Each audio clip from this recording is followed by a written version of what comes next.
morning all. So welcome everyone to episode 29, Shark Attack Case Files, the curious case of Howard Rod.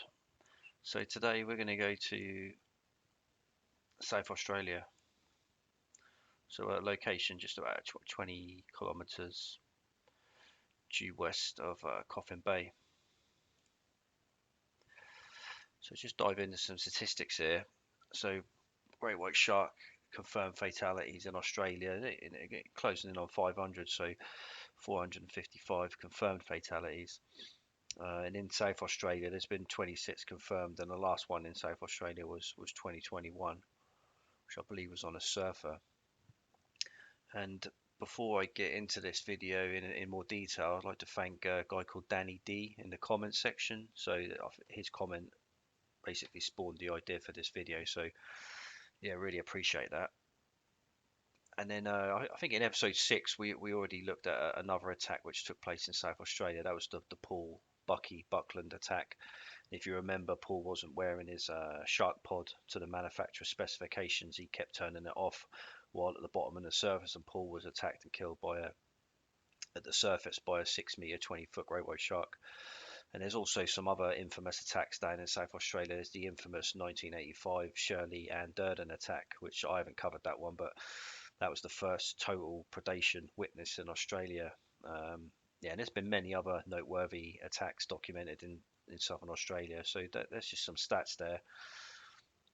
And really, this episode is the tale of two people. So it's the tale of Howard Rod and who will be the victim of this case file, Peter Clarkson. So before we get into what happened to Peter Clarkson, we need to first understand what happened to Howard Rod prior to what happened to Peter Clarkson.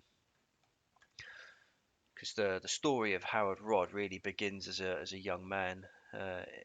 He was many years into the past. He was on his stepfather's prawn trawler, Seabird, and their ship was hit with spray from a large shipping container off Warrnambool, and their fishing vessel actually went down.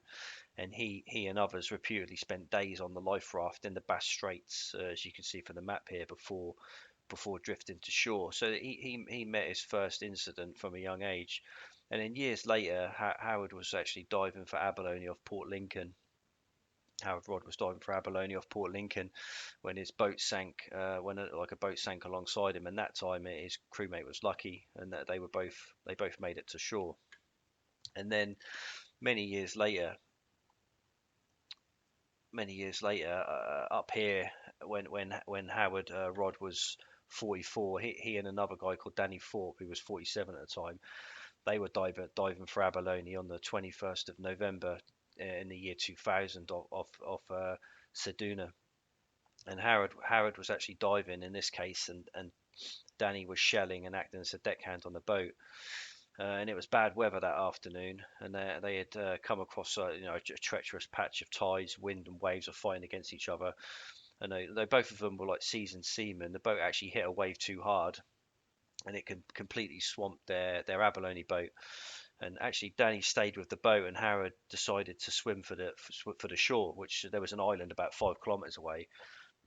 So Howard Rod says what he done is he take two life jackets onto Thorpe, and then Rod was already wearing a wetsuit and fins, and he took the cool box lid as a flotation, and he actually swam for the island.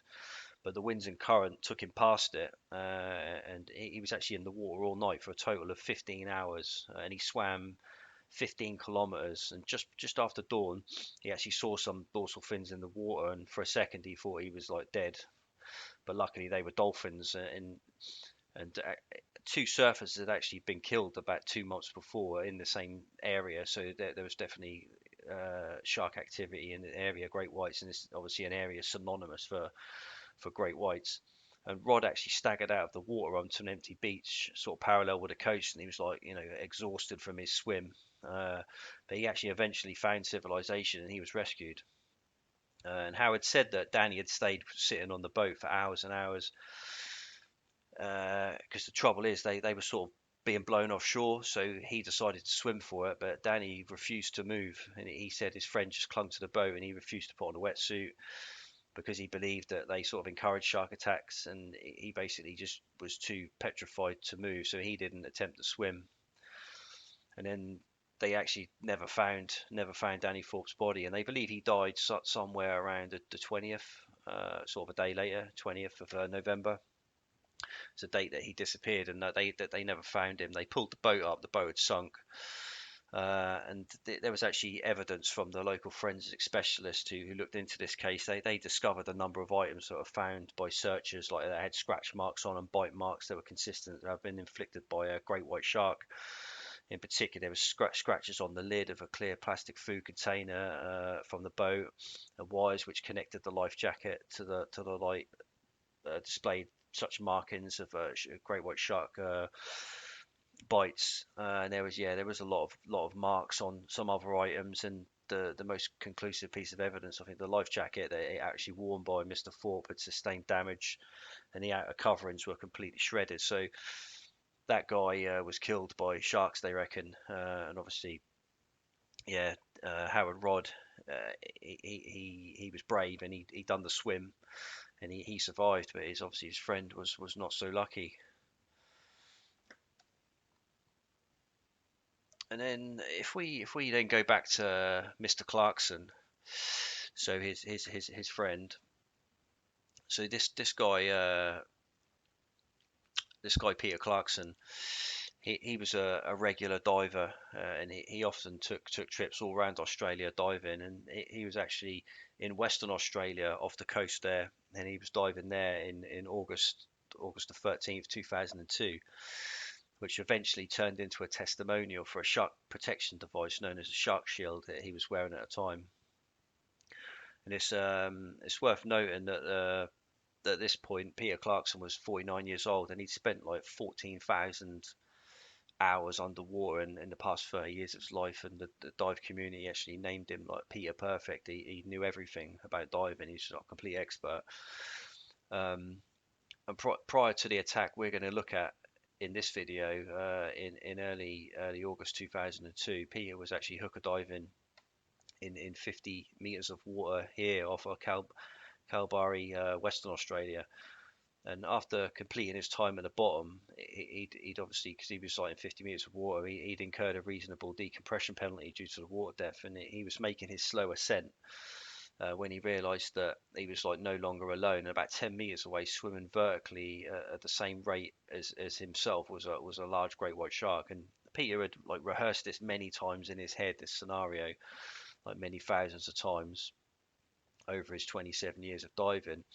And he first checked to make sure his shark shield was working by crossing one leg over the other, just to make sure it like arced, and he got an electric shock, so he knew the device was working. And he had now about 10 meters below the surface, so he had to wait for the decompression. So he said he could see the shape of the boat above him, and he signaled to the deckhand to lower the compression shot line, and the shark had actually continued on a parallel course. And in fact, it actually broke the surface with its dorsal fin before making like a slow downward turn towards Peter's direction. The shark actually slowly turned towards Peter and sort of halted about 5 or 6 meters away from him and just sort of stood still. So and Peter actually had the distinct impression that the shark sensed something wasn't right about him, like with the electrical field given off from the shark device. And he said that the creature was definitely interested in, but it sort of kept its range. And then the shark done this sort of several times. It sort of swam out of visibility, sort of 15 meters away, and then sort of returned again, stopping sort of 5 or 6 meters away from him. But like Peter kept his cool. He knew it was a waiting game, wait for the decompression. And he said that once the decompression completed, he waited till the shark had disappeared again into the gloom, about 15 meters away, and then he quickly made his way to the boat as fast as possible.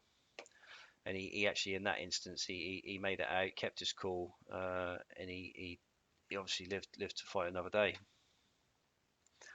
Now, if we fast forward now to 2011, February the 17th, Peter Clarkson and Rod Howard, Howard Rod, were on an abalone boat together. So they were diving for like this, for the prize shellfish together. So Rod was on the boat this time performing the duties, and Peter Clarkson, he was in the water collecting the abalone. So this attack The location was 25 kilometres west of Coffin Bay, the Eyre Peninsula, South Australia. Yeah, so Thursday, February the 17th, 2011, victim Peter Clarkson. So he was shell hooker diving with the air supply from the surface, as was seen on other videos, and he was attacked by two large great white sharks. Time of the attack, roughly 8:20 in the evening. He was in about 75 feet of water, 25 meters. Moon phase, waxing gibbon. Water temperature there about 24 degrees, 74 Fahrenheit, and the waves were pretty choppy, sort of 1 meter HS. It was a fatal predation.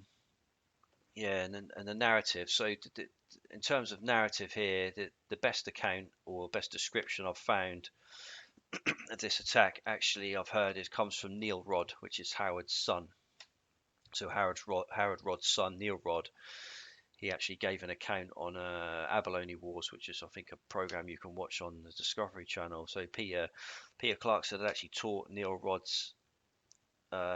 Peter Clarkson actually taught Neil Rod, Howard's son, how to dive. So, and on that particular day, Neil had took the day off, the day that Peter was killed.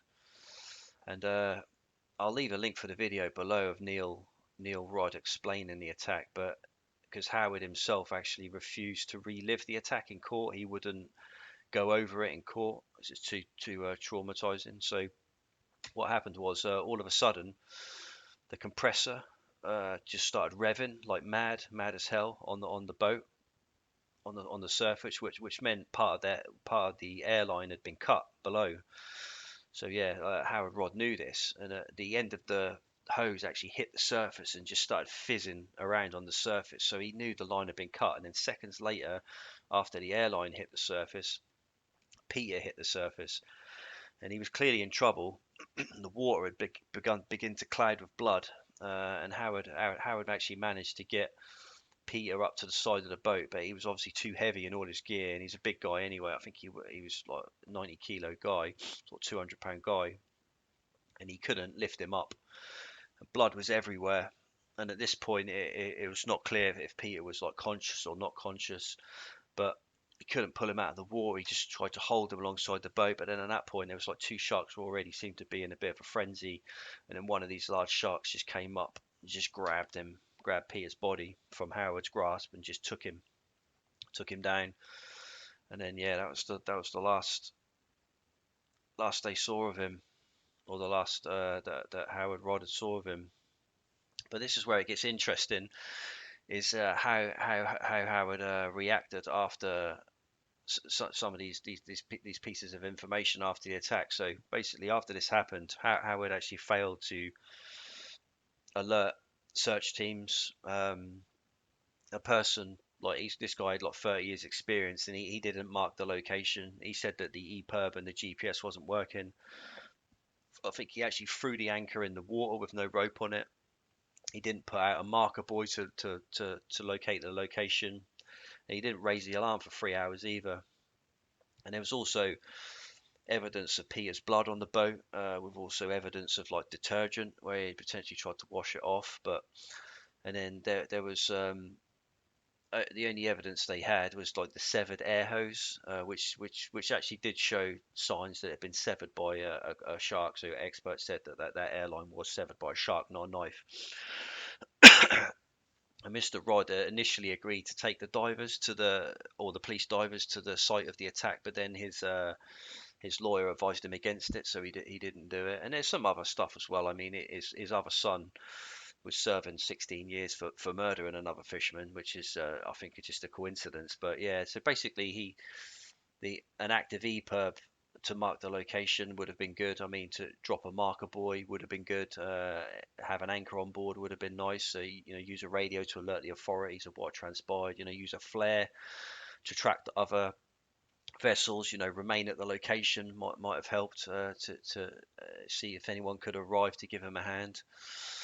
But yeah, I mean, it's astonishing the way that he acted after the attack. But it must have just been sheer shock. There's a picture of the severed hose. But yeah, I mean, but like an email had gone round before the attack warning divers that there was more sharks in the area. Like 2 weeks previously, one diver had actually had to duck to avoid a 5 meter great white shark, which brushed the shark sort of brushed him on the back and swam away. And another abalone diver actually claimed it wasn't Peter in the water, and he sort of last saw him. And he said that Rod had only had 50 kilos of abalone when he returned, which sort of 2 hours work. So why did he not have that much abalone on board? But I mean, a lot of people in the area were actually blaming the tourists, because there's a lot of shark tourism in the area, which obviously not going to mix well with abalone divers, and they're sort of chumming the water, and the waters around the boats obviously to attract large sharks for these commercial dives in steel cages. And the abalone guys were saying that just it teaches the sharks to associate dive boats with blood in the water, and sort of draws more sharks in. They sort of said that there have been increased shark activities over the last frequent years. And this is actually what the state coroner said, that I cannot rule out his explanation, as in Howard's explanation, and he concluded that I must find that Mr. Clarkson was taken by a shark. But then he also went on to say it would be easy for a person in control of the boat to engineer a situation in which the diver is killed or injured, or a person could simply have severed the hooker line.